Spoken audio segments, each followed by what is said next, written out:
what you need at libertymutual.com. Liberty, liberty, liberty, liberty. We all hear the radio ads about the IRS. They tell you to be afraid, to be scared, and they try to frighten you into calling. I'm not here to do that. Tax Relief Advocates is different.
I cut out bonuses this year. And it starts now.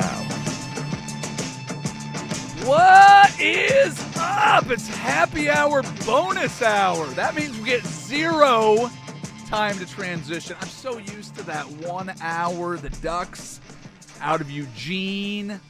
We can just relax, come in at our own pace, do it however we want. But not today, man. No. Got to get Harrison Meringue out of here. We got to jump in here. Don't even have the computer on. Just ready to jump right into the bonus hour. What a way to spend a Friday. Man, it must be good to be a listener of 105.1 and 1080 The Fan right now. Lucky you. And if you're hearing my voice and going, what the hell? Where are my Ducks? They're playing baseball. Go to 910 ESPN Portland. It's there.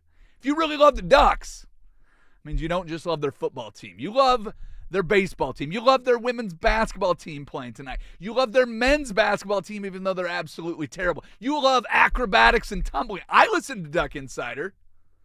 I know what's going on, man. Get out there. Get some women's lacrosse. I actually, if I could, find the time in my schedule, I would like to go check out one of those lacrosse games. I'm coaching lacrosse now. No idea what I'm doing. But get a big contingent of the parents and girls that are playing on the lacrosse team.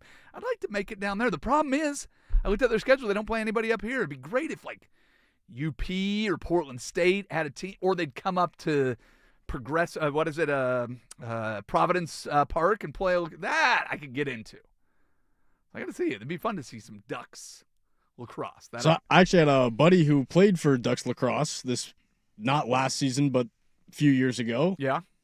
They're fun. Is this men's lacrosse? Men's lacrosse. Men's lacrosse. Those are two very different games. Still very fun to watch. No, absolutely. We were at a tournament last summer. So my daughters are third grade. So they just started playing officially on the third and fourth grade team. So it is U10 or 10U, under 10, whatever. But now they've got positions. This will be the first time playing with positions. But last summer they played in a tournament where they got actually called up from the second grade team, where it's just chaos. So they're actually playing in positions, and they got to play in this big tournament. Ton of fun. But, man, the boys were playing on the full field, and it was a couple local high schools. I think it was, like, I don't know, Jefferson and Grant. I don't know. But they're out there playing, and I'm like, whoo, buddy, that game flies. That ball goes real fast, plenty of contact. It looked pretty fun to me. I keep trying to talk my nephews into playing. I'm like, I got sticks, I got things, let's go, come on. Get into it. Because I don't think either of them are allowed to play football. I don't know if that's factual. I think this is something that I think. But we'll go out and play football in the backyard. I'm like, talk your parents into lacrosse. They won't go to any practices. They won't know how violent it is until you're actually playing. And then they'll be like, oh, go play football. I got my first lacrosse magazine. To be a coach for lacrosse, I have to actually go through all the certifications. USA Lacrosse puts me on these certifications. And I go through all of them.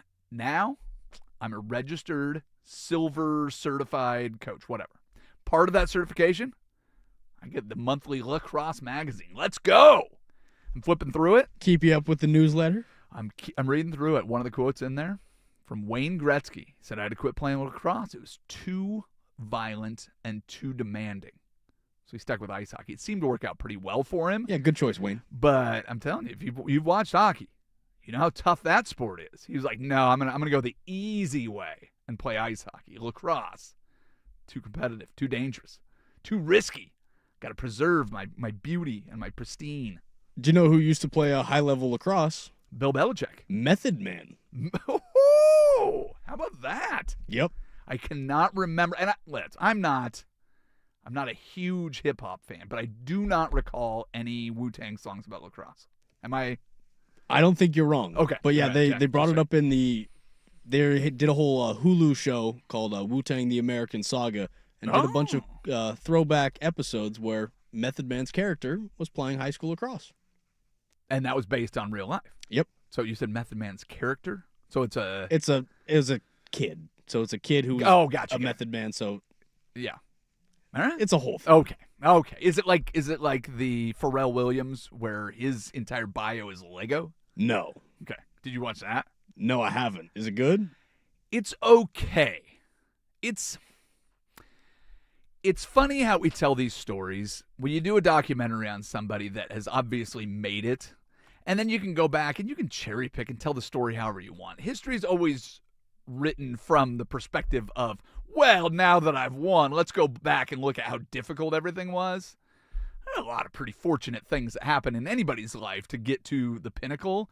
And then when you tell it in Lego, I think it kind of minimizes it. Instead of actually going to the place where he grew up and said, hey, man, this was so, and I can't remember the producer, but like a producer opened a studio right across from high school, which was Teddy Riley.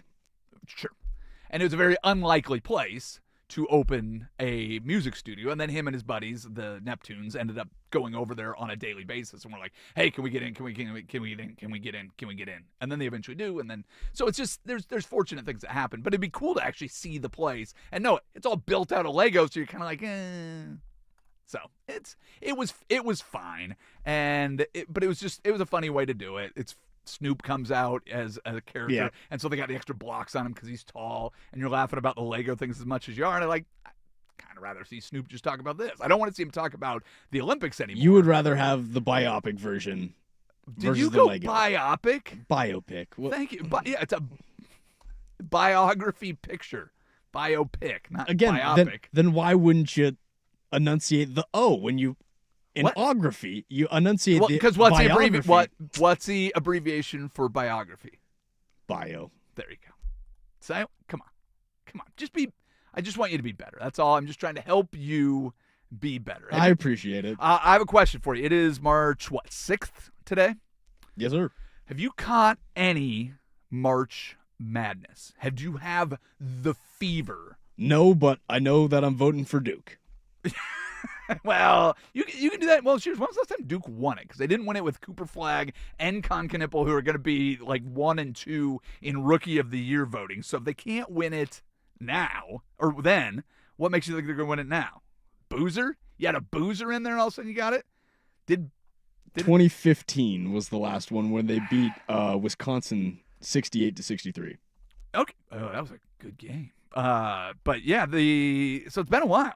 It's not as easy as you think it is. I mean, there's always good teams. So, I mean, who are going to be your top 4 in the tournaments? It'll be, what, Duke, Arizona, Kansas. Michigan, Kansas? Yeah, I'd probably say, okay. Yeah. Michigan, Kansas, Duke are the obvious ones. It's going to be a lot of teams, a lot of blue bloods, a lot of teams that have been at the top the whole time. And if any one of them wins, you're like, oh, I saw that coming. Yeah, sure. But there's, 8 teams that can probably win the whole tournament. We get all excited about it. But there is something about basketball, and I realized it just today. And it was not the Pilots getting a win over Pepperdine, and it was not anything from any of these small conference tournaments. It was actually a state tournament for high school girls basketball in Iowa. I don't know what the team's names are. I can give you the whole thing. One team is down. There's 40 seconds left in the game. There's a team down 36-42. Yes, it's a high-scoring affair. It is 36-42 with 40 seconds left. Girl scores 6 points in 19 seconds. No, I'm sorry, 8 points in 19 seconds to take the lead. They finished the game on an 11-0 run. So just understand this. The game has been 36-40 after playing the entirety of the game, minus the final 4 seconds.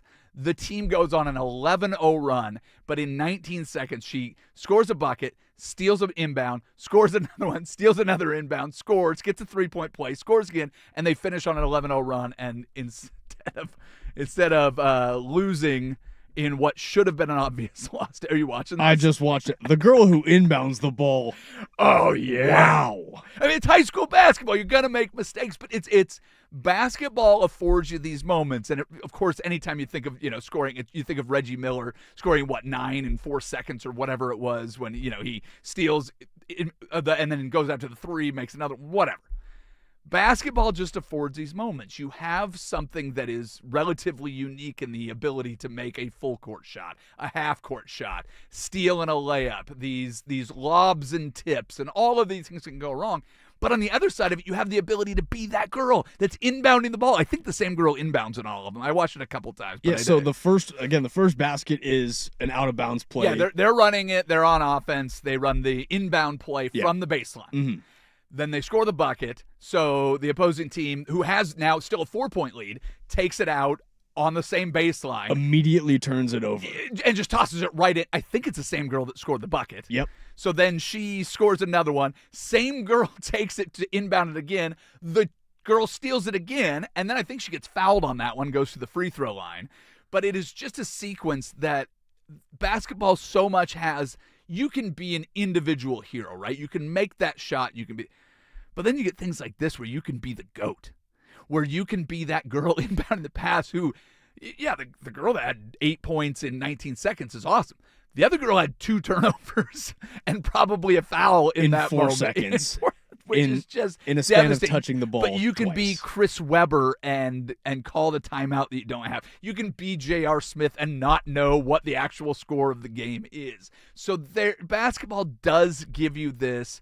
You're playing offense, you're playing defense. There is no reset. There's just chaos, and there's panic moments, and there's heaves that go in. And most of the time, it's, they fall gently to the floor or go into the first row behind the basket, and it doesn't matter. But basketball does give you these moments, which March Madness can provide, where a kid from Lehigh can go out there and have a game and knock off Duke. You have these moments where a kid can go out and just go off, and all of a sudden you've got, this Valparaiso, Bryce Drew moment that lives on forever. And what happens is you remember where you were when you watch that shot, and being the only guy at your buddy's house when everybody skips the second half of the Thursday in high school, and when you go and sit on the couch, and they're like, oh my God, nobody had Valparaiso. And you're like, I did, because I did. And listen, I think I had a near perfect first round and lost all of my Final Four teams in the second round that year. I remember it very well.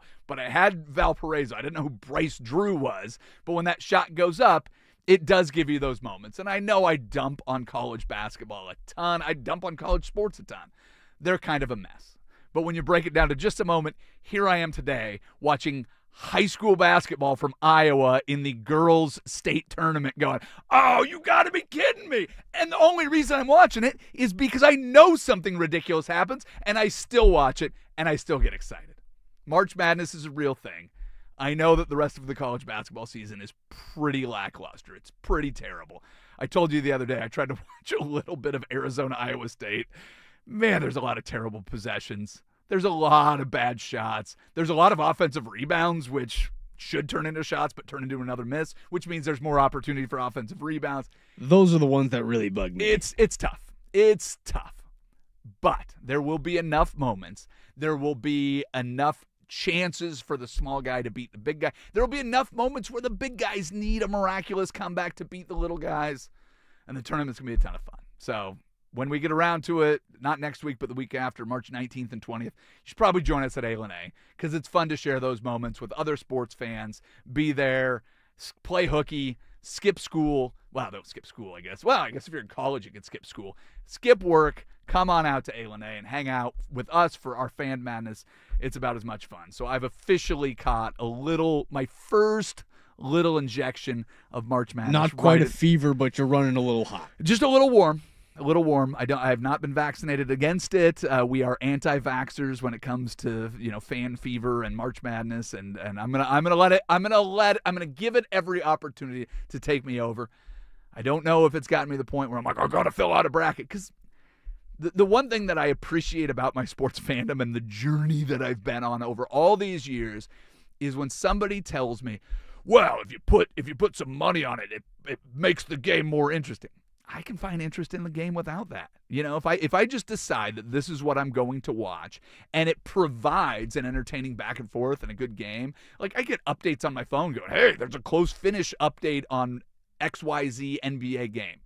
I'll take those seriously. I'll jump in, and we got, all right, Mavericks Wizards coming down to it. Are they two good teams? Absolutely not. But dude, 3 minutes of back and forth basketball, always worth watching. I was talking about it with Schultze when we did the changeover this morning.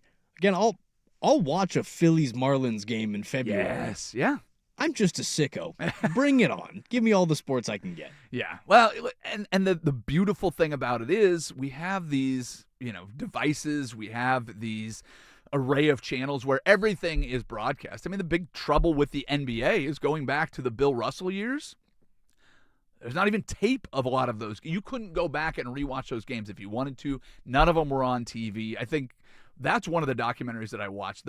I think it's a 2-part documentary, or it's a first half, second half. But Bill Russell, watching his basketball career, I mean, the fact that he ended up being a coach at the end of his career, he was a player coach, he played 13 seasons and won 11 championships. The whole thing is ridiculous. That's after winning 2 championships when he was in college. He understood the game, and he understood the angles, and they talk about that. You get halfway through that documentary, and you're like, man, I love this guy. He might be the greatest NBA player. The second that he retires, he leaves his wife and goes out to Hollywood to be this punchline on a bunch of talk shows and tries to be famous. And then you're like, man, I hate Bill Russell. This guy is a cheeseball. Why is he doing this? He had this great career. Why did he stop playing? And you just watch it and you go, man, this is terrible. Then he comes around to be a civil rights activist, and you're like, I love Bill Russell. And he becomes an ambassador of the game, and he gets back into coaching, again. And you're like, you're right there. But that guy had a weird career. But if he'd have played for 20 years and been more like the arc that Kareem had, where he hates everybody that he plays with, and he becomes kind of fun and loves basketball again at the end of his career. It's just a weird thing, because with all of that, there's not a way you can go back and just watch the basketball. So everybody assumes that it's like, oh yeah, he's great, but he's playing against plumbers who had to have an off-season job and do all of this and what. There's good basketball back then, as far as I know. We'll never know, because we can't go back and watch it. So that's the beauty of where we're at right now. Dude, we can watch any game in the world. If you want to pay the freight for it and you want to buy the channel and get the thing, we can watch 15 baseball games today. I could watch the 2010 Super Bowl if I wanted to right now. That's it. You're exactly right. We can go back and watch any of it, but it only goes back to a certain time, and it's not as fun. You could go and pull up Super Bowl I if you wanted to. Unfortunately, you can't go back and watch the 1968 NBA championship. Or the AFL championship. Whatever it is. Yeah, it gets to a certain point. Well, I mean, we have a lot. We're pretty lucky if you're a sports fan. I think that went on a little longer than we needed it to. But next, kids, LeBron broke another record. He's on his way to break another record. How many records will he end up with? One of Casey's favorite subjects to discuss. We'll talk a little bit about LeBron James. We do it next. You're listening to the bonus hour of Happy Hour on 105.1 The Fan.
I'm starting to really enjoy Team Mexico and what they got going on.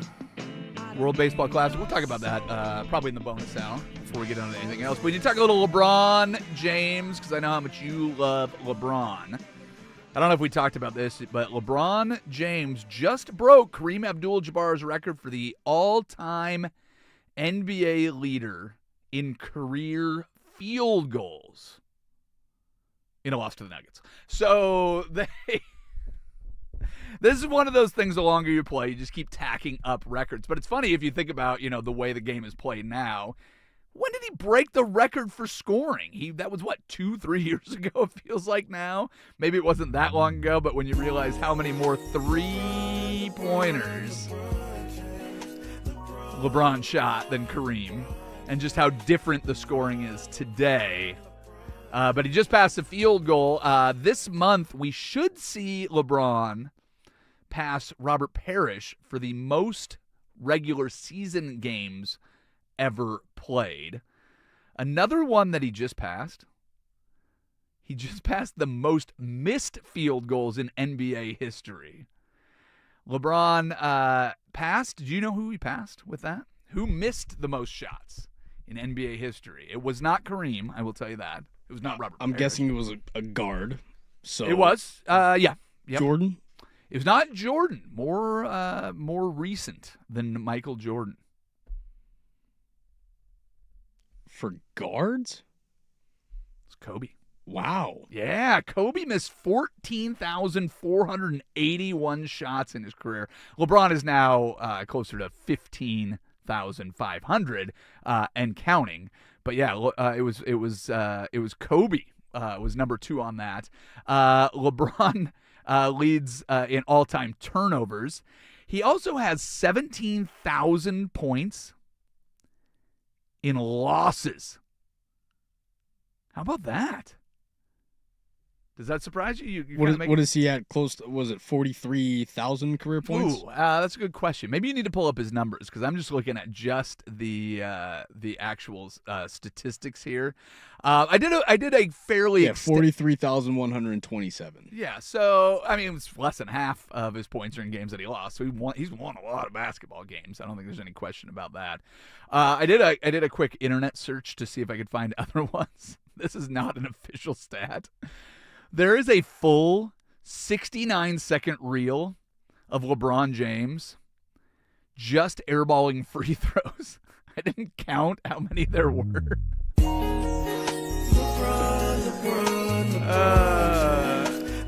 I didn't check to see exactly what it was or where the point was, but LeBron James' career started in standard definition. I mean, that's the thing that you have to realize about this. If you go back and just watch every air ball that he free throwed, what's the most amazing thing about LeBron's career for you as it gets to this point? Because at this point, we're so far removed from him being the best athlete on the floor or a guy that could take over a game. He's still obviously great. But he's no longer the player that he once was. So as his career ages, what has you most excited? So if you're listening to this silly little program and you want to join in the conversation, just use the fan text line. That is 503-864-6326. But you realize that there's just so many things that he's done. Here's one for you that I'd like to just throw out. And you tell me if this sounds realistic. He claims to have spent $1.5 million per year on staying in shape. So he spends $1.5 million every year to just maintain his body. Is it possible that he is the most expensive athlete of all time? Like just the like what was the guy, the $10 million man? What was he? The $1 million man? The bionic guy. I believe it was 10 million. 10 million. So I mean, he passed that 15 years ago. So if you think of how much money, and that does $6 million. The $6 million man. See, there you go. He was a $6 million man. That was year 4 of LeBron's career. He eclipsed that in 2004. I mean, how insane is it just to think of he spent more money per year on his body than you will ever have at one time in your life. I mean, you're young. You've got a bright future. More money than I will ever. Oh, that's more than fair. That doesn't even count what he spent trying to keep his hairline. I mean, it really is remarkable. And just to every once in a while take a step back and just go, this guy is playing with his kid, and he started as a teenager. I've got a fun stat for you. Yes, please. LeBron has inhaled more chalk than any other player in NBA history. I don't think you're wrong about that. He has more staged handshakes with people that he pretends to be friends with that work for each organization around the NBA than anybody in NBA history. Maybe in sports history. I mean, it is the funniest thing to really look back. And, like, has anybody ever stopped mid-game after missing a shot to look up and see what his stats are on the scoreboard during a game than LeBron James? It's funny. He's got all these little idiosyncrasies. I mean, the talk about LeBron at, like, Team USA events was the other team was like, yeah, the dude goes to bed at, like, 8:30. He's like, thanks, I'm going to get out of here, and I'm going to go rest up so I can be ready to go. I mean, he's taking basketball as the number one thing. He still has enough opportunity outside of the game to be annoying and bother us with the things that he does socially, but you have to give him credit for caring about the game probably more than anybody all time. Oh, I got another one for you. Please, yes, please, and thank you. Are these coming in from the text line? No, these are coming in from just me. Just you searching. Just all right. me searching. All right, I'm with you. Just I want to make sure we credit people. LeBron James has read more single pages of a book than Dr. Seuss. Just pretending to read a book. Yeah. Yeah. All right. I believe you that. Most jersey tucks of all time. Just sitting there resetting everything. Most I can't believe that you called me for a fouls in the history of the NBA. It's too good. It's too good. There's too many of them. It's fantastic. Do you have any idea what's going on with the World Baseball Classic right now? There's games being played at all hours of the day, all over the world. Are you caught up on it? We got Mexico, Great Britain right now, don't we? That's what I'm watching. Here's what we're going to do. You and I are going to cram as soon as we finish this next Sports Center update. But we're going to cram, and we're going to try to figure out, we're going to reset where we're at. It's group play. A lot of these games are not fantastic. But some of them are a little bit more compelling than others. So we're going to give you a reset on the World Baseball Classic if you have because I'm starting to get drawn into this stupid tournament too. I said I'd be interested, then I kind of lost interest in it. Now it's actually being played. I'm fully locked in on this World Baseball Classic. Fantastic. Casey will get us all set up. Let's go over to the George McCoy at Warren Allen Sports Desk, and we'll see what we're missing. First on the fan, Logan Paul and Tom Brady have been exchanging some heated words on social media. Yeah, I'm confused about this. I need your help. After Brady appeared on Paul's podcast and told Paul that he is not on the same level athletically as NFL athletes, here's the quote. It says, this is Brady talking to Paul. Yeah, Brady goes, "Oh, that's cute. I love WWE. It's very cute. But honestly, this is like real football. This is real competition."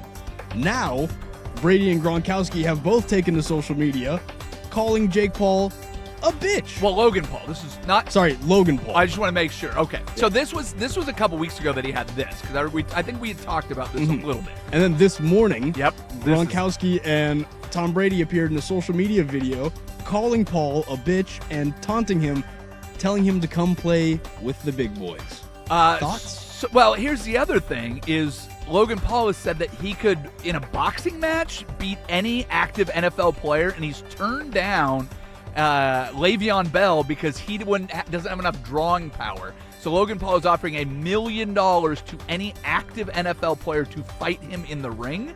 Is that what I saw today? Can you confirm that I read that correctly? Yeah, former Steelers running back Le'Veon Bell challenged Paul to the fight and said, "Stop ducking." Yeah, well, he said that Le'Veon Bell does not have enough star power for a fight. I don't think he knows enough about the NFL. Le'Veon Bell was a big star at one point. That I would watch. Le'Veon Bell is so much of a star that a running back won the MVP in the Super Bowl this year. And who did we compare him to? Le'Veon Bell. Yeah.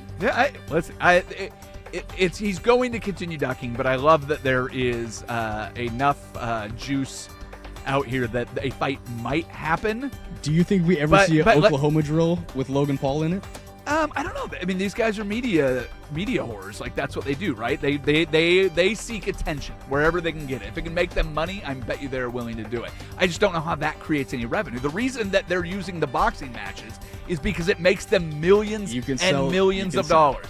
So I think the boxing match might have to be the way to go. So I'm curious who the NFL player that wants to get a shot at this guy will be. But we'll see. For more sports scores and stories in 30 minutes, I'm Casey Smith from the George McCoy at Warren Allen Sports Desk. Hurt and missing work? Insurance companies acting like jerks? Don't call your mom. Call George McCoy at warrenallen.com. The home of dirt and spray.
All right, kids, we have a global baseball tournament underway. A great story from our fearless leader here at Odyssey Portland, Ryan Cooley. He came out and was telling a story.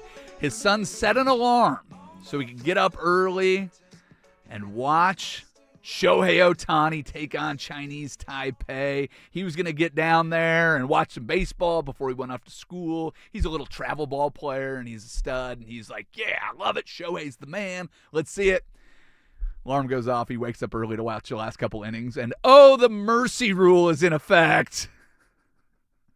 Oh, in that's the gotta World hurt. Baseball Classic, they ended after just 7 innings because Japan put up a 10 spot in the second. They win 13-0 in the game. So he woke up early for That's nothing. devastating. It's just so he's what, 10? I think he's 10. Might be 11. That'll I ruin think your he's whole. 10. That'll ruin your whole day. Oh, it certainly is a little bit of farts in your Cheerios, but yeah, it's not exactly what you were hoping for this morning, but pretty funny. Other finals that we've got: Cuba beat Panama 3-1. You've just got a final. Mexico just beat Great Britain 8-2. Venezuela got a win over the Netherlands 6-2. It's so funny because the headlines right now, it's group play. They set this up because they know who the best teams are and they want them to meet in the finals. So they've got it set up right now where there's going to be a couple games that matter in this, but trying to sell me Venezuela and the Netherlands as a epic matchup or it was a fun game to watch. they're fun games. No, I don't have a problem with that. I think the biggest thing is people are starting to look at the rosters now and go, Oh, yeah, I realize. that guy's playing? Jazz Chisholm's on Team Great Britain? Didi Gregorius is the third baseman for the Netherlands? Yeah, the Mariners now up to 18 players. I don't know. I didn't look at the final rosters, but seeing where everybody's bouncing around. But you're watching Team Mexico, and there's Randy Arozarena and left field, and you've got Munoz on the mound, Rowdy Tellez rounding the bases behind Alejandro Kirk. Yesterday you sent me that video. Must watch baseball. These are big, heavy dudes just running around the bases, and in the big bright green jerseys. Looks so good. And the fun of this tournament is the enthusiasm that you get for the home teams, right? So you get out there and 47,000 people showed up for Japan in the Tokyo Dome this morning. Well, this morning here, but prime time there to go and watch the team win by 13 runs. So I don't know what you paid for those tickets, but go out and watch it. And it's an absolute landslide for Team Japan. It's the fun because it is the party, right? It's the game is a big part of it, but you go out and you get this, and the games are going to get more contentious as you go. You said you're all in on it. I'm all in. I've been watching games all morning.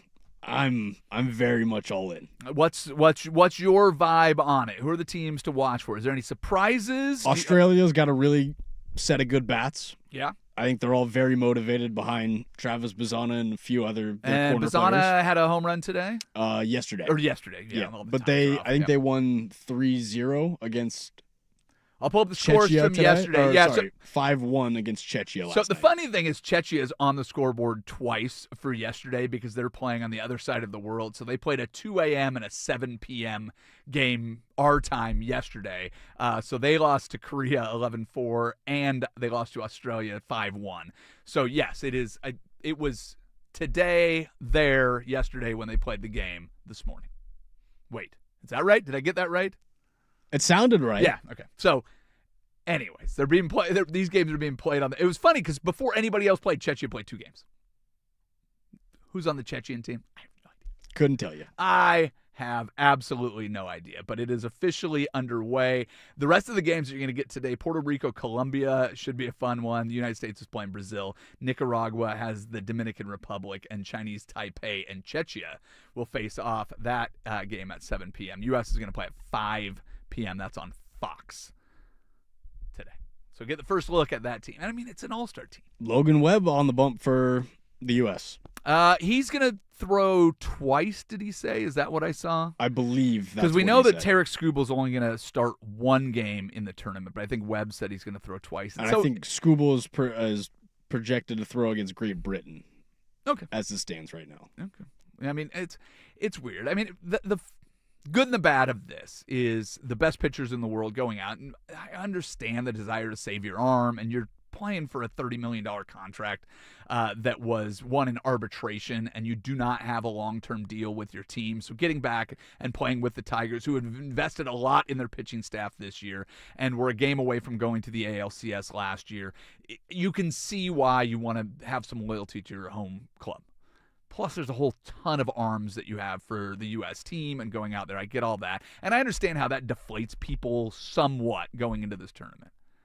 The fun part is I think it's about the bats.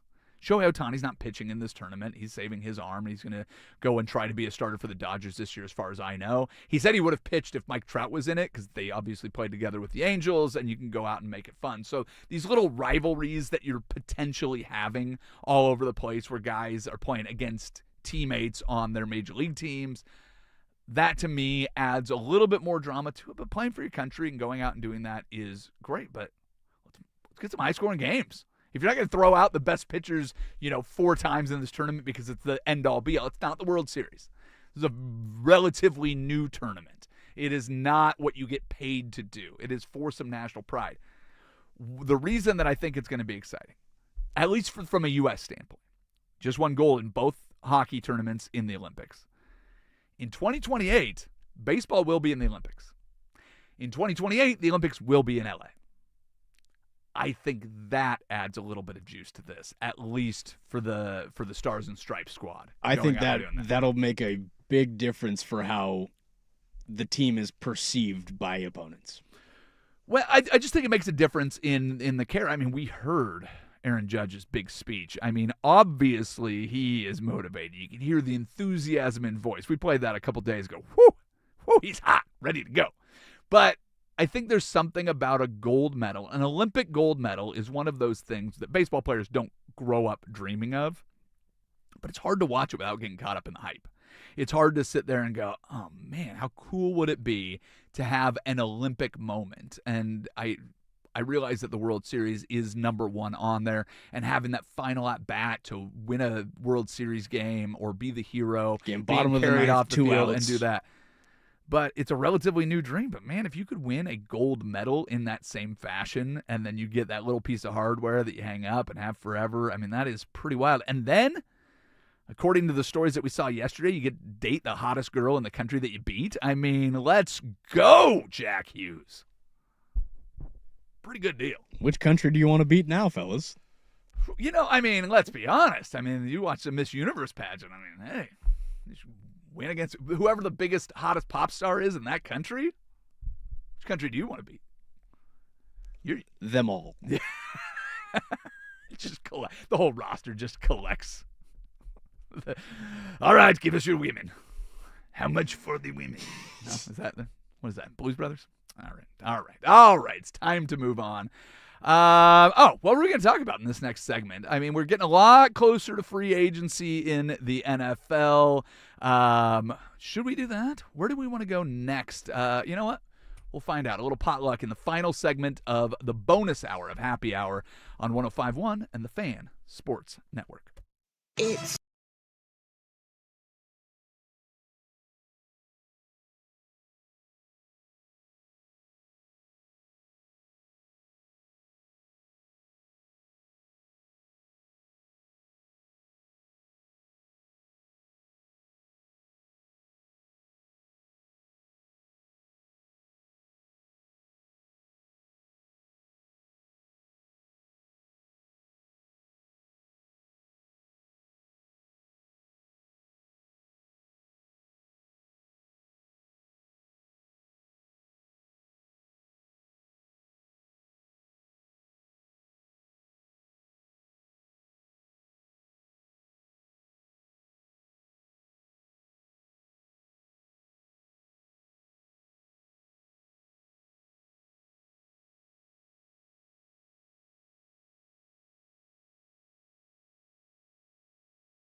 All right, kids, it is March 6th.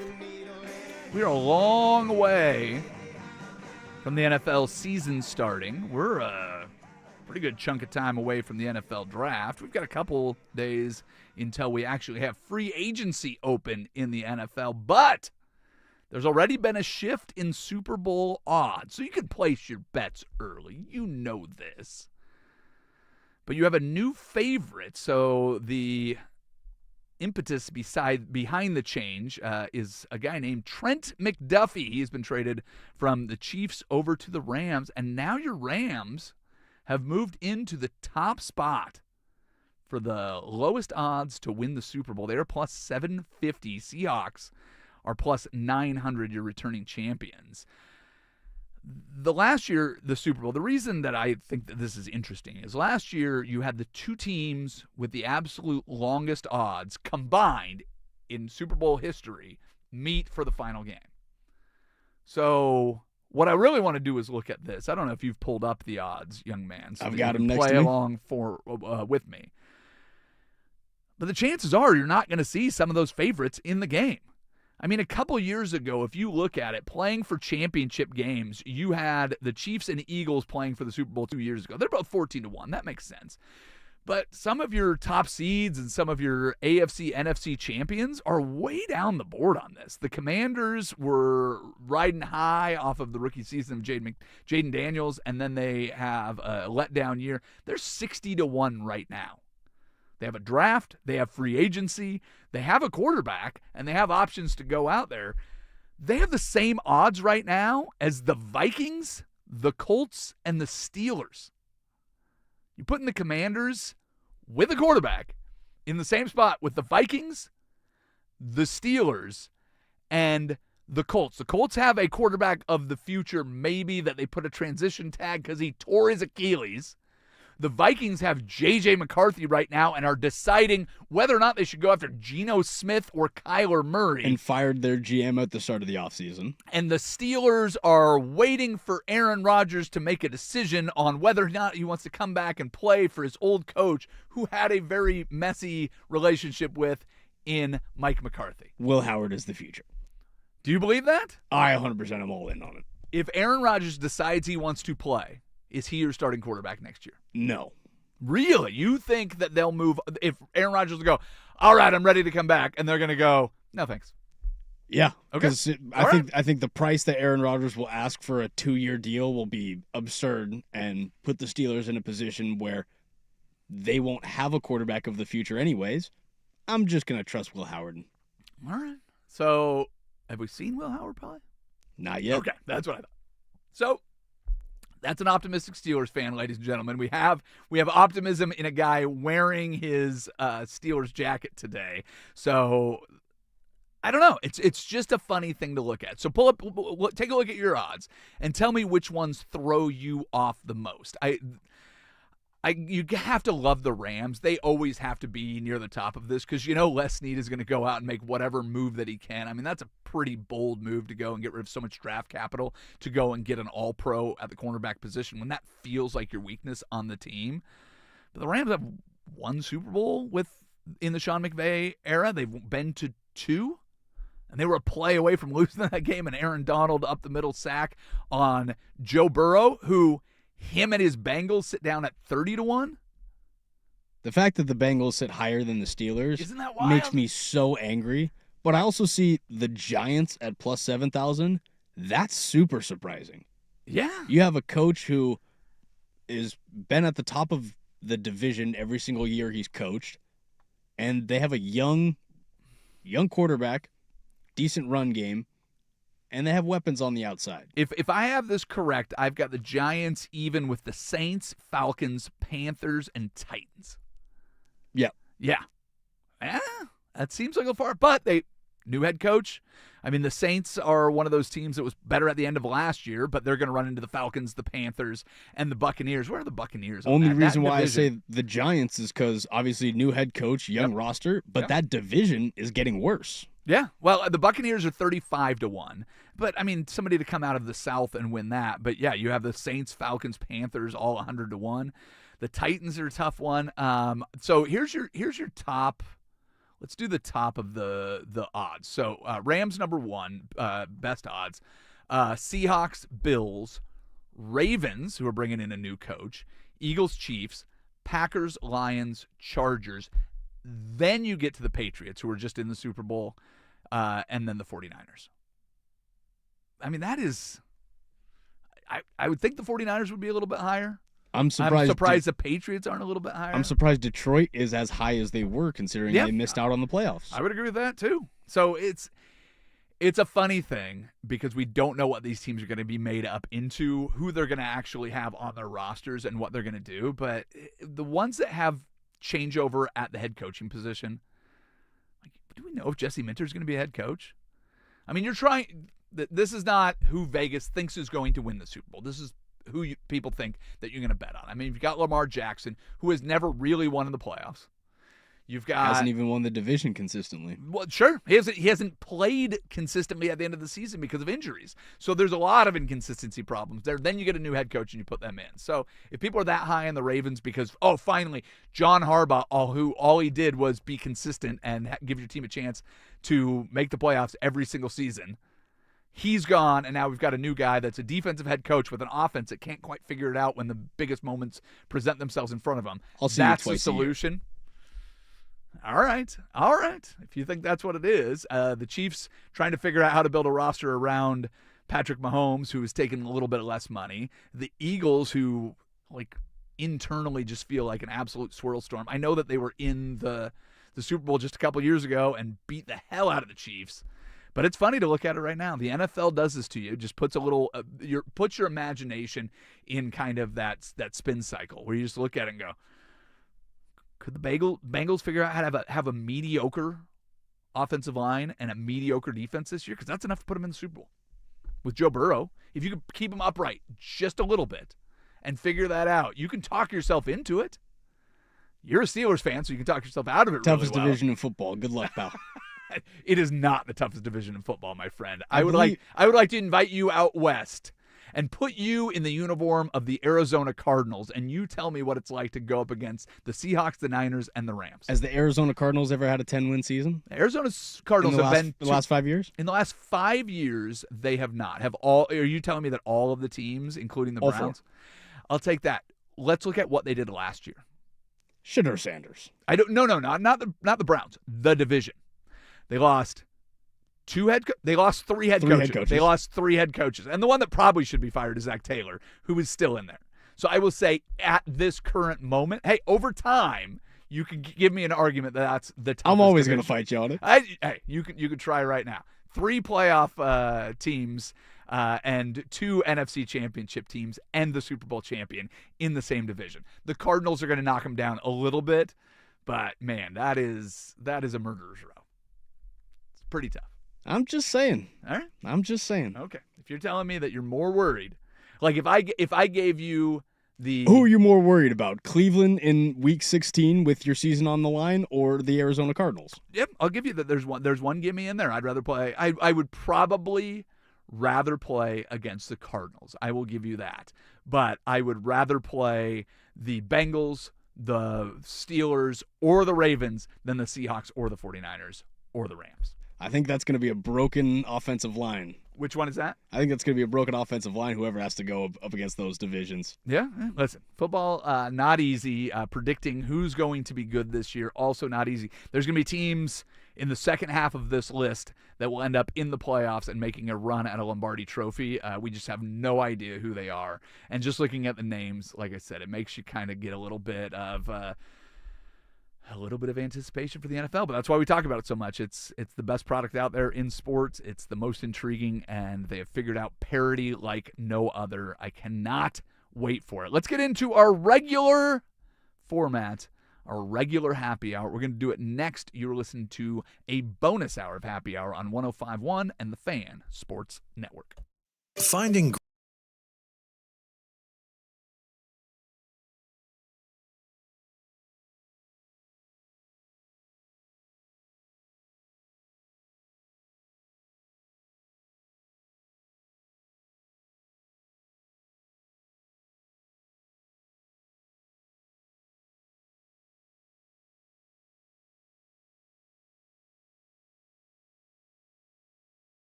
From the George McCoy and Warren Allen Sports Desk, a Sports Center update on the Fan Sports Network, 105.1 FM and 1080 AM. First on the Fan, your Portland Trailblazers are back in action tonight, taking on the Houston Rockets on the road. Chris Murray is questionable coming into the game with an illness, while Denny Avdia is doubtful as the Blazers try to manage his lower back injury. Portland comes into this contest as 6.5-point underdogs. Some NFL news for you, as the Los Angeles Rams are re-signing safety Cam Curl to a 3-year, $36 million deal, including $24 million in guarantees. This marks the second major move of the Rams secondary this week after they traded for All-Pro corner Trent McDuffie just days ago. The Houston Texans have agreed on a 1-year, $40 million extension for defensive end Danielle Hunter. This is Hunter's second extension with Houston, as the Pro Bowl edge rusher finished third in the NFL with 15 sacks last season. Finally, the World Baseball Classic is in full swing as Ronald Acuna and Venezuela defeated Didi Gregorius and the Netherlands 6-2. Shohei Ohtani led the way for Japan, defeating Chinese Taipei early this morning 13-0. And USA will officially start their pool playoff tonight, taking on Brazil at 5 p.m. on Fox. Logan Webb on the bump for the Stars and Stripes. And for more sports scores and stories in 30 minutes, I'm Casey Smith from the George McCoy at Warren Allen Sports Desk. Hurt and missing work? Insurance companies acting like jerks? Don't call your mom. Call George McCoy at warrenallen.com. Hey, it's on. Look, it's on. Oh, it's on. It is so on. Pull up a chair, grab a cold one, smoke 'em if you got 'em. It's time for the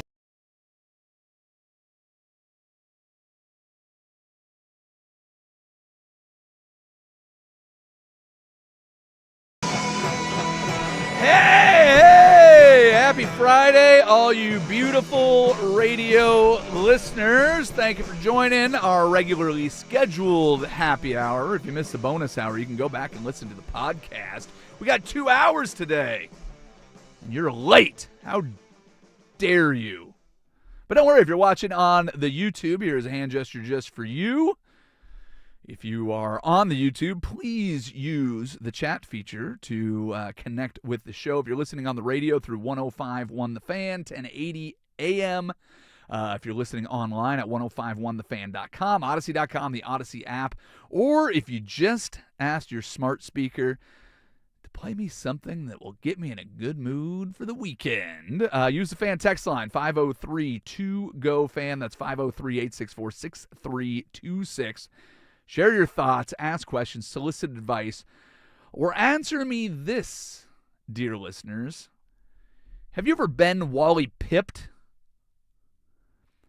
Young lowercase, do you know what being Wally pipped means? You're wearing a Yankees hat. You need to know what that means. I know who Wally Pipp is. I don't know what You don't that know means. what it means? Who is Wally Pipp, if you know so much? I know of him. Okay, so tell me who he is. Tell me what you know of him. You've heard the name or you know who he is. Know that I heard the name. Okay. Former Major League Baseball player, correct? That is correct. That's all I got. What is he famous for in Major League Baseball? He played for your New York Yankees, and he played first base. And he took a day off. He was a little tired. And he was replaced by Lou Gehrig, who did not miss a game for a Major League record, however many games, whatever it is. So being Wally pipped is when you take a day off and somebody goes in and steals your job.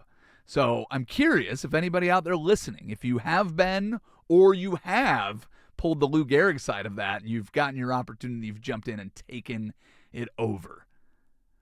If you ever had that opportunity, feels like you might be doing it right now. I was gonna say. What are we doing here, Luke? Hey, listen, I'm not trying to set you up to denigrate anybody, but hey, you've got an opportunity. Let lowercase know how you feel about the job that he's been doing, because this is genuinely one of those opportunities, right? You step in and you get it. Those only show up so often. The reason I ask it genuinely had nothing to do with you. Right now, the Mariners are playing without 18 of the guys on their Major League roster because they are scattered across the World Baseball Classic. Next man up mentality. Well, but it's not just that. It's these opportunities to go out and kind of prove what you got and wonder how many of these guys are going to be able to make a Major League roster and go out and figure out what they got. But right now with spring training, it's funny because, I mean, yesterday, what did the Mariners lose by 100? 21. Oh, just 21. What was the 20? Last I saw, it was like 26-4. What is the 27 7-6 was the final. Oh, outing. 20. That's what it ended up being. All right, so somebody tacked on a little something at the end of that one. It was absolutely ugly. But the results of the games in spring training don't matter, right? You're trying to get out there and get reps and show what you got. So I'm very curious if any of these young stars, I mean, there's 3 guys that we've been talking about a ton, right? That's Cole Emerson. Young. Cole Young is going to be on the roster. I mean, he played a big chunk of the season last year. Cole Young has the opportunity to establish himself as the everyday second baseman. Brendan Donovan can go and play third base, and that's something that the Mariners are hoping for. They're rooting for him to win that job here. So, yeah, he's one of those guys who can do it. Cole Emerson is a guy that is not expected necessarily to be on the opening day roster, but they have said that as the season goes on, whether it's March 26th, April 10th, July 1st, August 1st, September 1st, he should have an opportunity to get into the major leagues this year. Cade Anderson, Ryan Sloan are the 2 other guys that could possibly be out there and get opportunities for this team. But is there somebody else that can go out and do something? Johnny Formello is a name that they've talked about in center field. He's going to get a lot more reps than he would if there was not a World Baseball Classic. But it's not just the Mariners roster. This is happening all over baseball, and it's a big chance to go out there. And I'm just curious how many guys that are going to get extra reps with their club that they wouldn't. Is there anybody on your roster that you're excited about? Not that I can think of, because Yankees, much like my Steelers, were just loaded with veterans. But we lost to the Twins, was it 15-0 yesterday? Yeah. It happens. I don't know if I'm excited about anyone quite yet. Yeah, Other than Dominguez, because there you he's just developing and he's young in itself, but Well, that's about it. Before I tell you who has the best farm systems in baseball, which I will in just 1 second, I do need to remind everybody that Fan Madness is back. You need to join us Thursday, March 19th, Friday, March 20th for 2 of the most exciting days of basketball at Tom's Watch Bar in the A&A Casino Resort in Ridgefield. Dirt and Sprague, the Firm, Happy Hour, prime time with Isaac and Suk, all broadcasting live throughout the day. Do not miss a minute of the action. Play hooky with the Fan for Fan Madness, brought to you by A&A Window Nation. George McCoy at Warren Allen, attorneys at law, Cricket Wireless, and video only. That is March 19th and 20th at A&A Casino Resort. The Mariners last year were right at the top. They've dropped all the way down to number 8. Well, not bad. Look, still there. A couple guys came up. Cole Young went up. Ben Williamson played up a lot. He's been part of the trade. They've traded away Harry Ford. They've traded away some other pieces from that they had last year, but they used it to make the team better, right? Their major league roster is better than it was at this point last year. The Mariners came out of it and had a offseason that was to be forgotten, which was hilarious because they made it as far as the team has ever been in franchise history. All they did was re-sign Jorge Polanco. Yeah, that ended up making a pretty big difference in the postseason. The difference between Brendan Donovan and Jorge Polanco is Donovan's most likely going to be your everyday leadoff hitter, which is something that you could not expect from Polanco. He's healthy. He can play a defensive third base, which is great. And you should be able to, I mean, right now you have all-stars 1 through 5. So I'm pretty happy with the number 8. Here's what's scary. Do you remember who the number 1 seed in the National League was last year? It was Milwaukee, wasn't it? It was the Milwaukee Brewers, and they are right now the number 1 farm system in baseball. Pat Murphy is doing something special over there. Well, Pat Murphy's a great major league manager, but the entire organization, I mean, that you have to realize how many pieces go into that. Scouts and general managers and operations 100%. and all of the things, development. So right now the Brewers have the number 1 farm system. Scarier than that, Dodgers are number 2. That just should be fair. No, and it doesn't really feel fair. But the good thing about this is, and listen, the Dodgers may roll off a historic run of World Series championships. It was a great World Series last year. It's not like they just rolled through the entire playoffs like they did the Brewers, because they did roll through the Brewers. But if you look back at the Yankees, who are the last great dynasty in baseball, I guess the Giants won every other year for a little bit in the 2010s. But that Boston had a really big run there. Yeah. At the end of Ortiz's career. But let's go back to you probably weren't even born yet, but back when it was Jeter and Posada and all of there's so many homegrown guys in those World Series runs that I think a lot of people forget about it. I think a lot of people look at it and go, man, they bought all of those championships and it wasn't fair, and they got that. They did it with Bernie Williams and Tito Martinez and Scott Brosius, and it was a lot of guys that they drafted, developed. Mariano Rivera was drafted. I know Tito wasn't. Tino Martinez wasn't drafted, but a lot of those guys were, and they did it a lot with homegrown talent, which is a cool way to do it. If the farm system for the Dodgers is going to grow up and actually play for the Dodgers, I'd love to see that. The problem is they're probably going to use it to go out and get MLB-ready players to keep filling in the gaps as these huge contracts disappear. They're going to trade for guys and then re-sign them for God knows how much money. But eventually, I feel like there will be a team that can step in there and do it. Maybe it's the Brewers. They can figure out the formula. They've been really good over the last 10 years, but haven't figured out how to get over the hump when they get to the postseason. I like what they've got. Here's your top 10. It's the Brewers, Dodgers, Pirates is fun. I would love to see the Pirates be good, and they've got maybe the best, most talented pitcher in baseball, and it looks like they have the most talented prospect going up with Connor Griffin. Yeah. If he turns into a guy. Pirates, do me a favor. Do not do what the A's do and trade away everybody. I will say another thing. A's, can you please keep Nick Kurtz on that team? Keep Jacob Wilson. Keep all of this young talent. When you get to Vegas, please be a good baseball team. And please be an organization that is willing to spend money on it. Pirates 3, Cardinals 4, Tigers 5, Guardians 6, Mets 7, Mariners, Twins, and Rays are your top 10. Let's do some in case you missed it. In case you missed it, the Portland Pilots opened the West Coast Conference Tournament with a decisive 77-68 victory over Pepperdine. Here we go. It might not feel like much right now, but if you leave in Cinderella, this is the part in the story where that fat old fairy godmother shows up, turns the mice into horses, pumpkins into carriages, and that idiot that bought his first futures ticket on a terrible basketball team just turned into a degenerate gambler. Let's go, ladies and gentlemen. It is March, and the magic is back. Get Pilots fever, no? In case you missed it, Geno Smith sent out an interesting message after being cut by the Raiders right after the news broke. Geno posted, "God is great. Thank you, Lord," making this the first time a fired player ever quoted fans' reaction as his goodbye message on his Instagram. That's pretty good. Praying hands emoji. Thank you for getting me out of here. They're like, thank you for getting him out. In case you missed it, the Cleveland Browns have restructured Deshaun Watson's contract again to free up $36 million in cap space. I get it, Cleveland. You have to be cap compliant, but you have to be careful. Deshaun Watson does not have the type of contract you really want to be massaging. It's got to be, I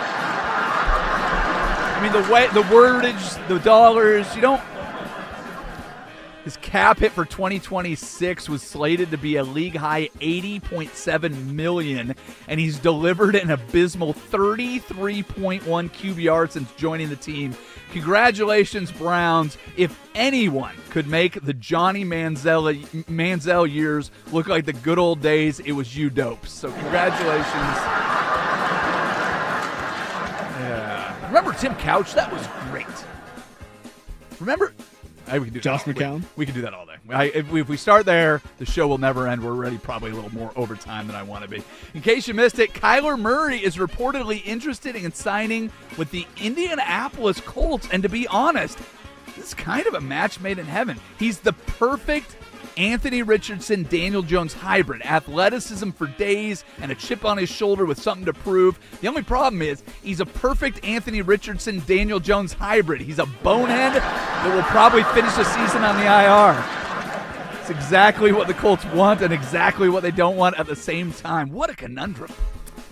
And finally, in case you missed it, Shohei Ohtani hit a grand slam today to lead Japan to a 13-0 mercy rule win over Taiwan in the WBC. Shohei Ohtani had 5 RBIs in the second inning alone, which helped set the tournament record for the most runs with 10 in a single frame. The game was called after 7 innings because of the mercy rule.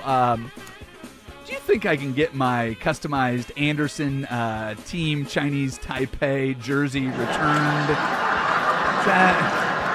A lot of Andersons that I could sell that to. That we're all in on them winning. No. All right. Thank you to our studio audience. Coming up, I believe we're going to have a comedian join us at 2:30. I've not seen any notes that she is on her way, but I'm very excited for that if she can make it. And right now we need to get into the Daily Buzz. We've got some updates on injuries for the Mariners. Blazers have a game tonight and a signing for the Seattle Seahawks. All that and more in the Daily Buzz next on 105.1 The Fan. The new home.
All right, kids, we're going to try to go quick here on the buzz. Laura Peak just joined us. She's going to be on the next segment to talk a little comedy. We'll talk a little sports with her. Apparently, she said she is sports adjacent, so I'm very excited to talk to her. She's been rated one of the top 20 comics to watch in 2026, so should be a fun time. But right now, let me give you a quick update on the Seattle Mariners. If you've been watching spring training and you're like, hey, where's Bryce Miller? Did I hear something about an oblique injury? It's an irritation. Last year, there was a lot of injuries with the Mariners pitching staff coming out of spring training, and people were worried. Shannon Drayer went on to say that this is not a grade 1, a grade 2, or a grade 3 tear. There is actually no injury designation for it, and if this were the regular season, he would be pitching. So if you're terrified because you have not seen Bryce Miller for your Vetter Cup champion,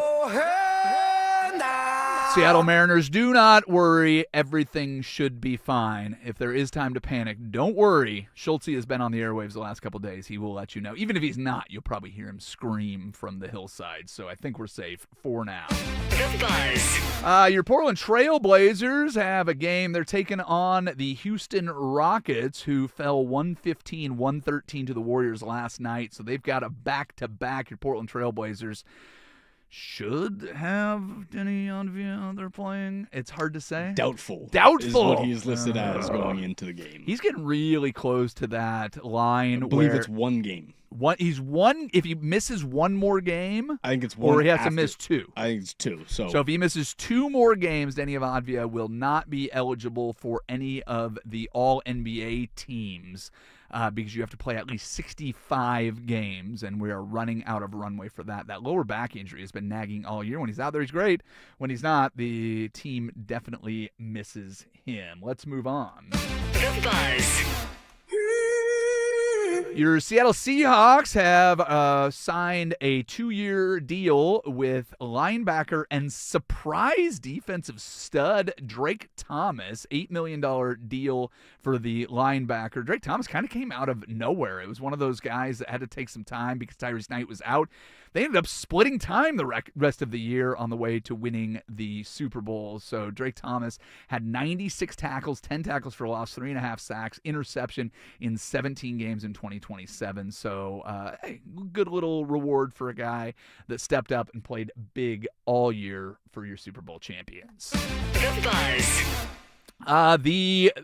The Chicago Bears are releasing more cap casualties. Tremaine Edmonds has been a Pro Bowler twice. We talked about this whole Pro Bowl versus All-Pro thing. Who cares if you make the Pro Bowl in today's day and age? Tremaine's legit. No, he is. That's why I'm making the correction. This Yeah. guy is an absolute stud, but they're clearing $15 million in cap space by releasing the linebacker. So here we go. DJ Moore gone. Tremaine Edmonds gone. This is a team that looked really good in the playoffs because Caleb Williams was emerging. You still have to have a team around your quarterback. I don't care what anybody says. The Buzz. Interesting happenings with the Lions. This is a team where it felt like 2 years ago everybody wanted to play there. You mentioned earlier in the show that they missed the playoffs last season after a lot of injuries really ended their season in 2024. The 2025 season was just kind of a meh across the board. Well, Tyler Decker's been an offensive lineman with them for 10 beautiful years, and they were unable to restructure his contract. And he said, you know what? Cut me. This does not feel like an organization that's moving in the right direction. They were everybody's favorite. Dan Campbell and Ben Johnson and Aaron Glenn. Well, both of your coordinators left, and it did not help your team last year. And now the front office is having trouble getting guys that have been there for a long time to even look at restructuring. So it's the reason that the NFL remains the number one parity league out there, and this is And what they it is. just lost David Montgomery to Houston. Yes, they did. Yeah, well, that was a trade, but now they're having you're having to rely so much more on Jameer now. Well, you're looking at Jahmyr Gibbs going, we have to pay this guy some money and figure out what's going on there. So it is definitely an interesting position for a team that was right on the cusp not very long ago. Would you be surprised if they ended up in mediocrity for the next couple of years? Because I would not. The Buzz. Another move in the secondary for the Los Angeles Rams. They're re-signing Cam Curl to a 3-year, $36 million contract. Cam Curl was really good last year. 122 tackles, 79 solo tackles last season. So an absolute stud. You add that to the signing of Trent McDuffie, and they are going all in on improving a secondary that really was their weakness on their defense. Great pass rush, good linebackers. Their offense, obviously great. They have the MVP. They have everything. The one weakness, correction. The two weaknesses on this team. One, secondary. Other one was special teams. They were not good in special teams. But they have, as I mentioned earlier, they have moved into the top spot for Super Bowl odds. So they are your favorites right now. We'll see what happens with that. But I want to get Laura in here. I want to talk some comedy. It's Friday. We can't take it too seriously. We don't do 2-hour shows all the time. So let's get out of here with some fun. We'll bring Laura Peak in to talk with us. But right now we need to walk over to the George McCoy at Warren Allen Sports Desk. See what we missed. First on the Fan, Dylan Brooks was arrested for DUI Friday morning. Authorities in Scottsdale tell us Brooks was pulled over for traffic violations around 1 a.m. And after an investigation, Brooks was placed under arrest for suspicion of driving under the influence. He seems like such a good dude. It's just shocking that he would make poor decisions and, go out and do something dumb like this. I wonder if the first thing he said to the cop was, "I'm better than LeBron!" I guess he found out LeBron stopped drinking wine and had to one-up him in the most Dylan Brooks way. Yeah, there you go. Nice work, Dylan Brooks, continuing to add to a legacy like no other. For more sports scores and stories in 30 minutes, I'm Casey Smith from the George McCoy at Warren Allen Sports Desk. Hurt and missing work? Insurance companies acting like jerks? Don't call your mom. Call George McCoy at warrenallen.com. The home of the Fan Happy Hour with Luke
Anderson. All right, kids, welcome into another Fan Club Friday. We have Laura Peak joining us, and she has been named one of the 20 comics to watch in 2026. And good luck for everybody listening. You actually have an opportunity. 2 shows tonight. Yes. 2 shows tomorrow night, all at Helium. So you have 4 opportunities to watch a comedian that you are actually instructed by media outlets to watch. And to she's the people. here. So listen, you kind of have to do it. Both Casey and Casey, our producer, meet Laura. Laura, meet Casey. Hi, Casey. We were watching your stand-up yesterday because he had never seen you perform, and I think he wet his pants a little. Did you pee? I laughed. He won't admit to it. No, I was giggling the entire time. Oh no, Thanks, he was very excited. Like, honestly, I was like, yeah, watch as much as you want. And he's busting a gut, and so I love it it, was great. Casey. Come to the shows, bud. It was fantastic. But you and I were just talking before we turned on the microphones, and you have a interesting timeline of your journey. Yes, definitely. So tell everybody how you got started doing stand-up, where you got started, and kind of what your journey's been like, because it's always funny, right? You're one of the fresh faces of comedy. You're this must watch in 2026. Mm-hmm. One of the things when I did stand up that was always funny, people would say overnight success. Oh hell! Like Carrot Top was an overnight success after doing stand up for 9 years. It's so Roseanne good. Barr was an overnight success of overnight success. She did it for 11 years before anybody knew her Yeah. name. How long have you been doing stand up? I've been doing comedy about 9 years, and you're a fresh face. And now I'm afraid. And when they say fresh face, I'm like, dude, I gotta get some Botox or something. It's not gonna be fresh for much longer. I'm not a newborn anymore. But they're right. They always do that. They attribute it to like, well, I didn't know who she was, so she must have been born yesterday. You're like, I'm 47 actually. So I'm not 47. Please come see me. I'm the youngest woman alive. Yes. But yeah, it is crazy that they do that. We were just talking Nashville a little bit. Yeah. Grew up in Nashville. Left there. Started So actually. wait, so you grow up in Nashville, Mm-hmm. and you mentioned that everybody that you knew did country music. Yes. Did you do country music at any point? I have zero skill musically in any direction. I would have tried. I would like go to karaoke with my friends and like bomb in a way where it's like not even fun. You know what I mean? No, like that's nobody's too even bad. like singing along. They're like, this is actually a little bit sad. Oh yeah. And Nashville's a weird town. There's 2 places that are almost impossible to do karaoke in that way. Tell me what you. Well, it's Nashville and it's Los Angeles. Yeah, exactly. Like Yeah, I mean, yeah. and I didn't try karaoke in Nashville. I kind of knew better. Where every single bar, and I went for the first time just a couple years ago. Yeah. And I know it's very different than what it used to be. And you and Definitely. I were kind of talking about this a little bit. But did you grow up with anybody that became a country music star or did anything? Because it feels like there is so much talent. I don't know how you break out there. I mean, it does. It reminds me of doing stand up in Los Angeles. Like Yeah. the pool is so massive. You're doing as many spots as you possibly can in as many bars, or you're literally like sitting.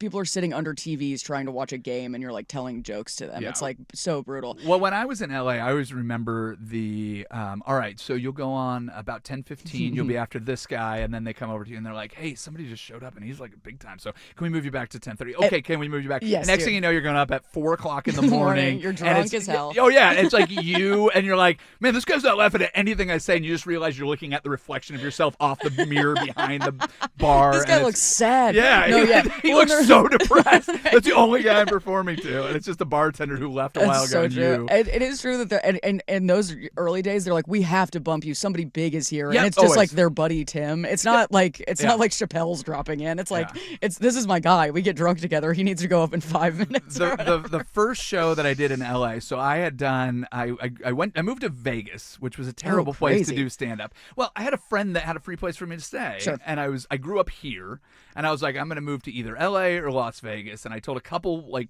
really close friends. My buddy's like, oh, I got a place to stay for you in Vegas. I'm like, Vegas will be great. Yeah. Entertainment capital of the world. Yay. They book all their comics out of LA or New York, Of and course. nobody from like now I have some friends that have like broken in and play some of the clubs there. Yeah. Nobody did when I did. So it was the worst move. So then I moved to Hawaii. Oh, did you do comedy in Hawaii? I didn't plan to, but I actually ended up doing like a Interesting. regular show in Kaanapali in Maui. Why'd you go there?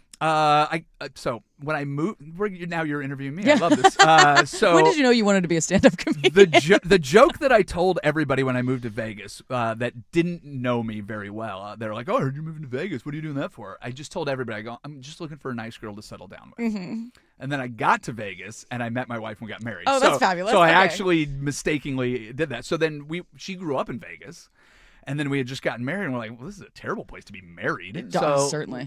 we just were sitting around one day having drinks or whatever, and we go, "Where do you want to live?" And I go, Hawaii? And she goes, "I always wanted to live in Hawaii." I go, "Me too." So we just moved to Hawaii. I forget that we have free will sometimes. You know what I mean? I really do. I forget that I could do whatever I wanted Yes, to do. That's I beautiful. do. That's beautiful. So we moved back to Los Angeles. So we ended up doing a little stopover. We lived in Anaheim for a while, and then I would go in and do stand up in like LA and all around like Orange County and whatever. Mm-hmm. But we were only there because she had a job that offered to move us to Hawaii. So they actually paid for us to move that's to Hawaii. okay. Yeah. So we were that's on like clutch. this short leash of like anytime the next time there's a job opening for this restaurant group she worked with, we'll move to Hawaii.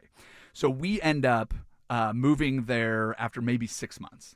And I just dipped my toe in the water and started to know like a handful of people in LA. And it's like, let's go. And I'm like, cool, Hawaii. I don't need this. Yeah, See ya. I mean, I would. God, even as well as comedy is going in LA, if somebody was like, "Hey, you can move to Hawaii tomorrow," I'd be like, we are "Okay, I'm paying going." for you to move to literally. Hawaii. I can't so imagine we're that. like, okay. So then we move out there. We live there for a full year. About 6 months in, this guy that I worked with comes up and he's like, "Yeah, I got a buddy doing like an open mic, and he's having trouble finding comics. You're pretty funny. Could you come and do it?" Oh my And God, he just did- being poached as a guy who does jokes at parties. That's so yeah, funny. And he had no idea that I had done like 6 years of stand up. So I was like, yeah, I can do that, no problem. And I go under one condition. I go, you have to find at least 30 people that will commit to going to the show, because you and I both know that a if you bringer is well, and we both know that if you get 30 people that verbally commit to going, that will be 10 people. Oh, if and that. nobody wants to do a show with no audience. It was more for me. It was less about like being the bringer, but it was you have to have somebody there that is not waiting to go up and do stand-up. Yes, some warm bodies in the room. Nothing sadder than a mic where every single person is going to be going on stage. Totally. So we do that, and the first night that we go, the guy that's running it calls me up. He's like, "Hey, I know that like my buddy said that you could do 5. Could you do 10?" And I'm like, "Yeah, no problem." And then I get there, he's like, "Could you do 15?" And then he's like, "2 people just dropped out. Could you do 20?" So I ended up doing a 20-minute set, and what he thought was going to be a weekly open mic turned into me and another guy that had done like stand up for 40 years. 40 years? Yes, he's just his old time. He'd retired. He just all he did was like fix greenhouses and hang out at bars. Oh, I need to meet this guy. Oh, he was great. I can't even remember his name. But anyways, he was just this old timer. He's like, "Oh, I can go and dust off my 1970s stand-up material." And so he would host one week, and I would headline, and then I would host, and he would headline, and we'd bring up like 3 or 4 like Islanders to do like, or people on vacation to do open mic. Fun. And we did that for 6 months, and so I'm doing an hour every other week. Did you get great? Were you proud of your act? Yeah. And then I decided that I got a job offer in LA, and my wife did the same, and so we're like, "Oh, cool, now we can move back to LA." Mm-hmm. And we go to record it, and the mic didn't work all night. Awesome. So we have like Awesome. a professional video set up, and I'm sitting there on the mic, and it just keeps cutting out. So then that feel like, what was it Jerry Seinfeld said, like 80% of stand up is the room. Yes. Oh yeah. If totally. your PA works and your lighting works and everybody can hear you, you're good. Nobody can hear me. So then I'm just going into this hole, and then I have the mic for 2 minutes and none of the jokes work, and I'm getting like visibly frustrated. Oh. I still have never watched it. I was about to say I need to see this I have footage. it somewhere. I need to see this footage. It still gives me anxiety. I tried to record a set. I was like really excited. I can't even remember what city I was in, but I hired somebody to come film me, and they were like really good. Yep. Like it was really good production. And but they ended up just setting up the cameras for me, and they were like, "We'll cut it for you. You chop it up." And the set was like electric. It was like one of my favorite headlining sets I've had in forever. So much fun crowd work, like so many moments.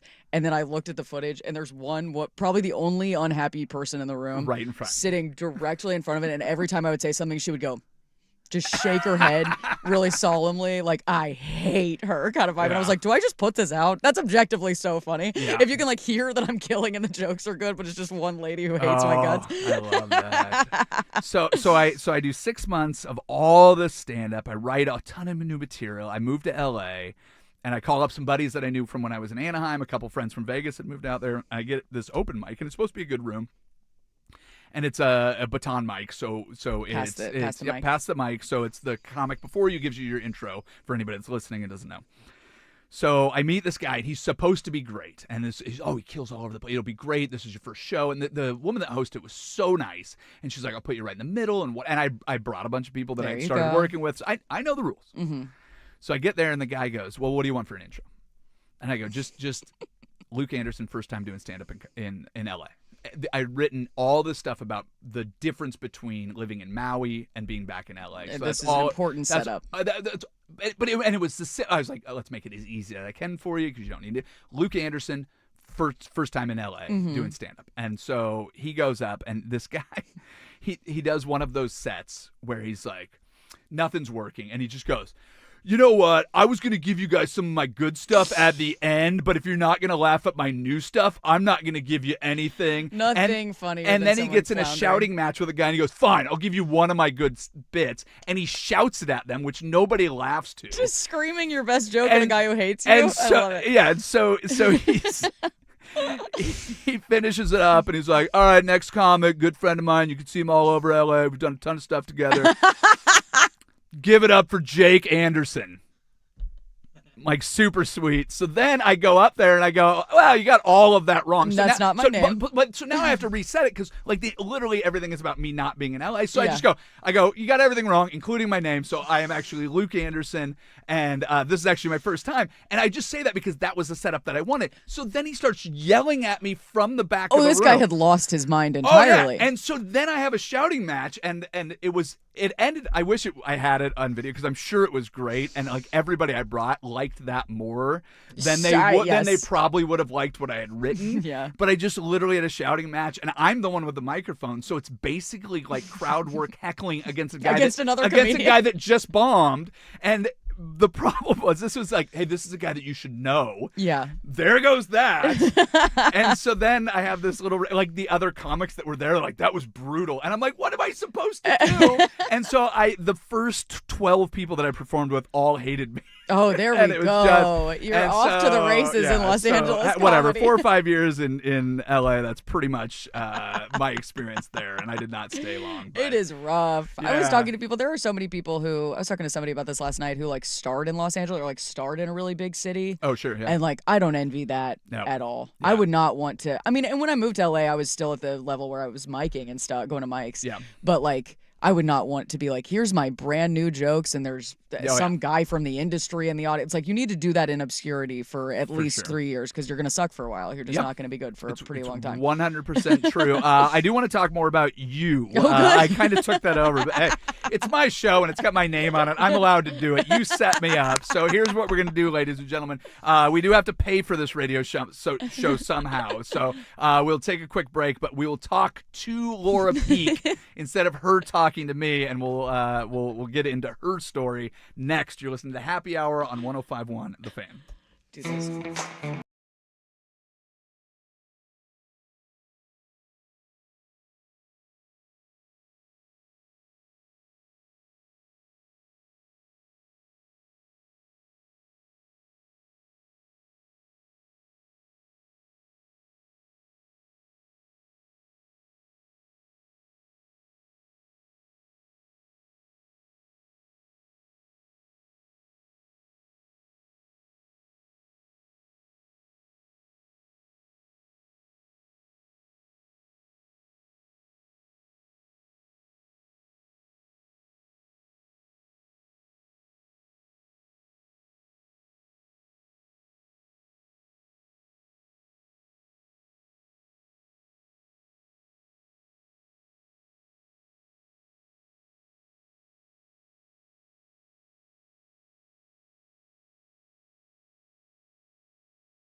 All right, the regular format's out the window today. We did the bonus hour. We kind of muddled through things, but we have Laura Peak in with us. She's going to be at Helium tonight. You've got 7:15 and 9:30, and the same tomorrow night. Is that? I think no. I've got the internet right here in front of me, and I actually had your bio pulled up. 7:30, 9:45 tonight, 7:30 and 10 tomorrow at Helium Comedy Club. Go to heliumcomedy.com to get tickets for that. We had our first show last night. It was like one of my favorite. I like the crowds here a lot. Is this your first time in Portland? No. I've done this club. I've done this club 2024. Okay. But I think that was my first time performing here. And I have a lot of good comic buddies who are from here or like heavily associated with here. But like last night I was like, these are some of the best crowds I've ever been in front of. Yeah. They're eager. They're fun. One of the things that pretty much every comic we've had on has said is Portland is one of the best places to do stand-up comedy, which is wild because part of the reason that I left is there was very little stand-up here back in, I don't want to say how old I am, but back in 2002 when I moved to Vegas, there just wasn't that much going on there. I mean, there was a couple clubs, but they would get booked, and their open mics were next to nothing. I remember coming back to visit, and the only one was the Wooden Chicken. Wooden Chicken? Yeah, way out in Park Rose. Go past the Costco on Airport Way. You can put almost any two words together and make it make sense. That is nonsense. Yeah, Wooden Chicken is absolute nonsense. They might even still do some stand-up out there. Sorry, Wooden Chicken. Please book me. I apologize. I didn't mean to. I could not tell you. It is a place that you drive by 100 miles an hour on the way to somewhere else. I had no idea it was there, but that was the only place I could find to do it when I would come back to visit. Yeah. But we were talking, so you went from Nashville to Los Angeles. When did you move to Los Angeles? Moved to LA. I moved to LA in like very, very late 2019. So we get there, my husband and I get there, and he was nice enough to be like, hey, we're going to do a cross-country move so that you can do stand-up comedy. I support this for you. He had no idea what he was going to do out there. What does your husband do? He's a lawyer. Okay. Went to UCLA Law, just graduated. Hell yeah. Yeah. But he had no idea what he was going to do, and he was like, all right, kindly, I'm going to move out here. And the pandemic hits like 2.5 months later. I mean, I had maybe done like 4 booked shows in Los Angeles by the time the pandemic hit. Ooh. And then I just fully lost my mind in LA for 2 straight years while it was like straight up illegal to do my job. And then once it was gone though, I was like, we got to hit the ground running. I don't know what the statute of limitations is. Can you say what illegal shows that you did or did you just? You know what I would do, and this is gonna be frowned upon, but I went so insane that I was like, I'm gonna go to Tennessee and do some outdoor stuff. Yeah. And I did. I went. Yeah, because the Midwest had a lot of outdoor comedy. Yeah. Well, and it's like LA of all places really should have been the king of outdoor comedy. It was like New York was doing better outdoor comedy than LA. Yeah, it didn't really make any sense. Put all the comics up on the pier, and then everybody on the beach in Santa Monica or something. Yeah, exactly. But people are in New York like on the top of a skyscraper in parkas, and I'm like, like it's 75 degrees outside. We could do whatever we wanted right now. That was always the thing about living in LA. I remember a conversation I had with my friend. We're standing outside, and she looks at me. She's like, it's such a beautiful day. Like after work, we should like go for a hike or something. Like you call your wife, and I'll call my boyfriend. We should like go up and do something. I'm like, well, yeah, it's gonna be nice tomorrow too. So like, I don't know if today works. Just put it off. All you ever do is put off how nice the weather is in LA. Like that's the perfect Los Angeles thing. If it's light rain in Portland, everybody's like, let's get outside. Exactly. Let's get our tan on. Yeah. It's only supposed to rain part of the day. Very different then perspectives. We'll get gray skies. That's what I mean. My favorite city to do stand up in is Chicago because everybody is so truly miserable. Like 9 months out of the year. Like that's why Chicagoans are so nice. Is they're like, hey, can we all agree to be cool because otherwise I'm gonna lose my mind because it's -7 degrees outside or whatever. Or it can be 107 with the humidity exactly, just off the charts exactly. where you walk outside and get into just a hot sweat immediately. But everybody's so grateful when it's nice outside though. You're like, and you can't like during the entire winter it's like you don't have to be a name. You'll sell out any show because people just want to get indoors and get drunk. It's my favorite thing about the Midwest. One of my favorite shows was Stevens Point, Wisconsin. Oh wow. Home of Terry Porter. Shout out to Terry Porter and the Stevens Point basketball career. But yeah, going up to those places. But I remember I had to shovel the walkway in front of the club because it dumped like 2 feet of snow overnight, and so we're out there just like shoveling away. So they're like, this is in your contract. But if you had read the fine print. Honestly, I kind of wanted the experience, and one of the bartenders he offered to take me ice fishing, and so we went out. That's awesome. No, it was not. No, it was bad. We got to get out to the lake. And I'm like, oh, man, this is going to be cool. I'm going to sit in a little shack or whatever. I'm like, which one of these is yours? He's like, oh, no, we'll be outside. We go naked. What are you talking? We go bare. We were outside. I was sitting on a 5-gallon bucket next to a hole in the ice, and it is like negative 15 degrees. I would be so mad at that guy. I would leave him on top of the ice. So in LA, there's obviously a ton of opportunity to go out and do shows. Yes. How long is this tour that you're on now? How much touring have you done in the last few years? Favorite places to go? Last few years has been pretty. You're out pretty much every weekend. It's Thursday to Sunday. You're going somewhere. I've got probably about 2.5 months of every weekend. And then I'm hoping to try to record something, which I'm excited about. I've got to say I enjoy this place a lot, and Chicago. Chicago is my favorite city in the world. But then it's so fun. I forget how fun it is to be home because then I go back to LA and you're just at the Comedy Store every night or the Improv or all of those like incredible clubs, and you're like, it's crazy to be a road comedian from Los Angeles. You're like, I'm waking up at 3 a.m. on a Thursday to fly to the Midwest and leaving the greatest clubs in the world. But it is very worth it. I love being on the road. Growing up in Nashville, seeing what Nashville has turned into, going back there has to be absolutely bananas. It's bonkers. And the comedy scene out there, I mean, Nate Bargatze is the guy that everybody thinks of when they think of Nashville comedy. His new game show is being shot in Nashville, which is silly. And he's building like a park. I think he's building like a theme park. Yeah, he promised somebody that if he ever got famous enough that he would build Nateland as an amusement park, and he said he would do this game show. So I was watching a thing, I think he was on Kimmel or something, I don't know what it was, but he was saying that he had to do the game show because he just talked about it for all the years that he did stand up, and he has to do the amusement park, but he's gonna make it like Dollywood or whatever. But has Nashville come anywhere near? I'm sure not anywhere near the music scene, but has it turned into a comedy spot? How much fun is it to go back? It's incredible to go back. I do as often as I can. Before I started doing stand-up, I worked at Zany's Nashville, like tour tickets at Zany's Nashville for like 2 years. So it's like that place is home, and to see how that's grown. I mean, the names that are coming out of there right now, it's like Dusty, Aaron Weber, Amber Autry, Fiona, Colley, all of these people are like absolutely blowing up from Nashville, which makes me really, really happy. It's incredible to go home. Yeah. If you want to check out Laura Peek, she's going to be at Helium tonight, 2 shows, 7:30, 9:45, and 7:30 and 10. Tomorrow night, go to heliumcomedy.com to get tickets. Thank you so much. It was wonderful to talk to you. It felt immediately like old friends, so I hope we'll have a chance to hang out sometime in the future. Thank you, Casey Smith, for producing. Thank you, everyone, for listening. And, of course, thank you, Isaac Ropp. We're all done for now. Bye-bye. For life is quite absurd, and death's the final word. You must always face the curtain with a bow. Forget about your scene. Give the audience a grin. Enjoy it. $5,000.